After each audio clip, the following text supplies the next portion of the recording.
Welcome to Tennis Spin, where we put our spin on your tennis. So it's a pretty known fact that when you add a overgrip to a regular grip, that it's going to increase the grip size by 1/16 of an inch. But is that really true? Stay tuned.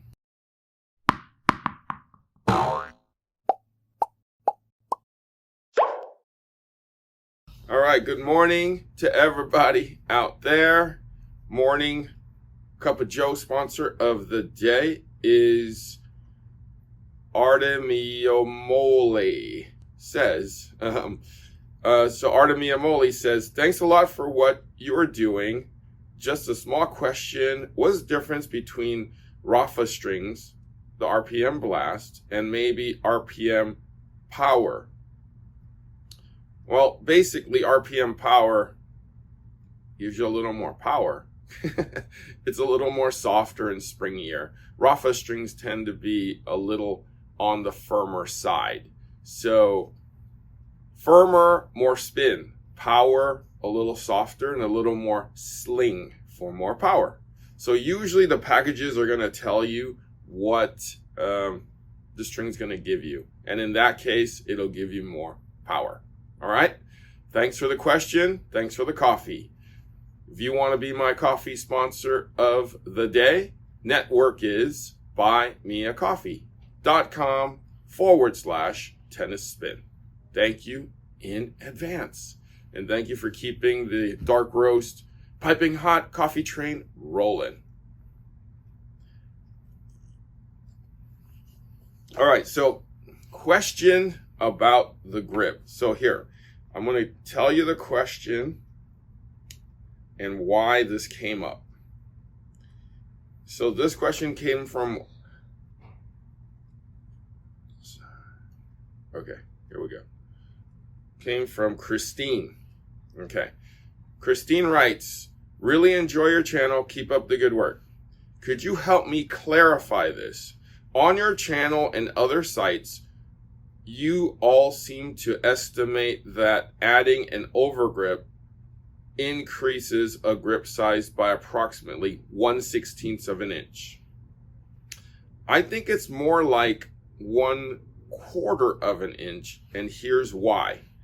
Assuming the average thickness of an overgrip is 0.5 to 0.6 millimeters, without an overlapping, you're adding 0.5 and 0.6 millimeters to the radius of the grip. Since the circumference equals to 2 times radius times, looks like pi, you're adding 2 times 0.5 millimeters times 3.14 to the circumference. So 3.14 millimeter-ish, isn't that more like 1/8 of an inch? I know the shape of the racket handle is not perfectly round, but I would say more round than square.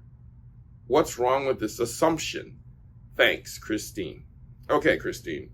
I'm not a mathematician, but you seem to know a lot about your math. I'm not as smart as you. When it comes to this stuff, I just know it by measuring simply with one of these guys, tape measure. So I have a brand new racket right here, brand new, 4 1/4. Okay. So with the plastic on, I'm assuming it's going to be a true quarter because it's holding everything down. And I'm going to show you that right now. Okay. I'm going to grip it tight. I'm going to hold that top down. Okay. So we can assume that's a quarter. Okay. Everybody can see that? Yes. Okay. I'm holding it tight. I can't go anymore. Like, I'm holding everything as tight as I can. Okay, so tape measure down. I'll get an overgrip.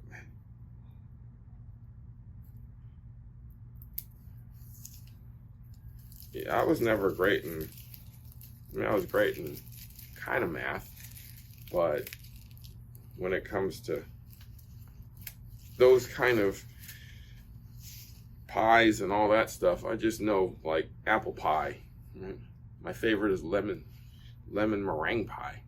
When you start going 3.14, that's about all I get. So I'm going to go overlap, like no overlap on these, and let's see what we get. Okay. So I'm going to no overlap, like at all.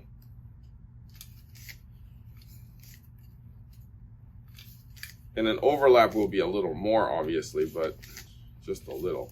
I'm not going to overlap at all on this.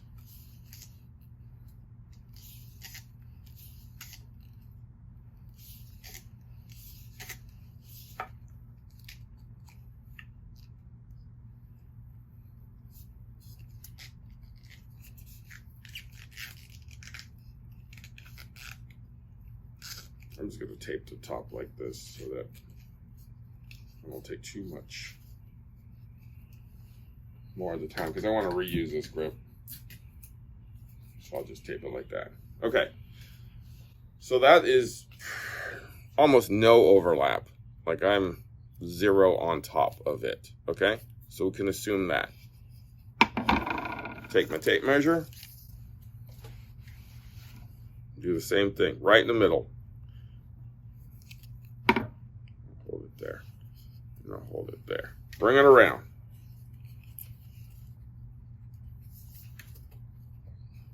I gotta put an angle where you guys can see it. All right, so I'm right there, and I'm gonna pull as tight as I can, okay?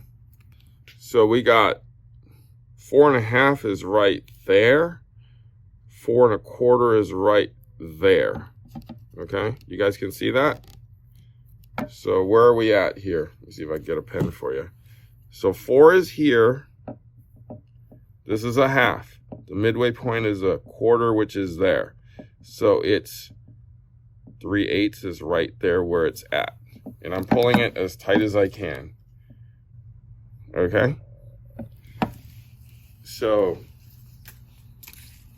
I guess, I mean, in theory, I guess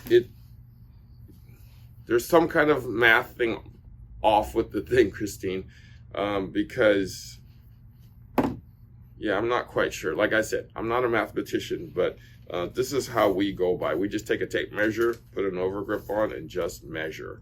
And it always seems to come out to 1/16 of an inch. All right? If you have any more technical questions, or anybody else out there about thickness or weight balance, how rackets change and how you can alter them, throw them my way. I can hopefully help. All right? Christine, thanks for the question.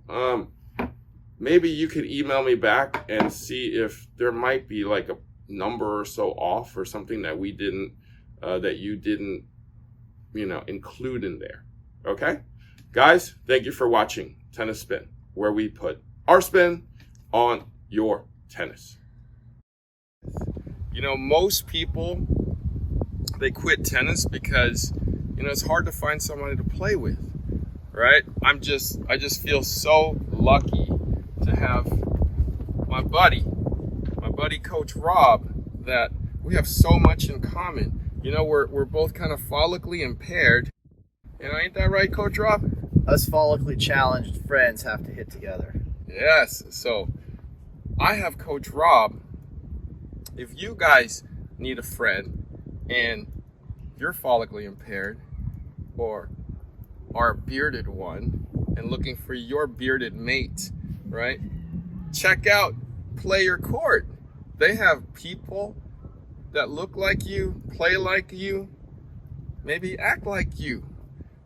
Check out their site. It's playercourt.com.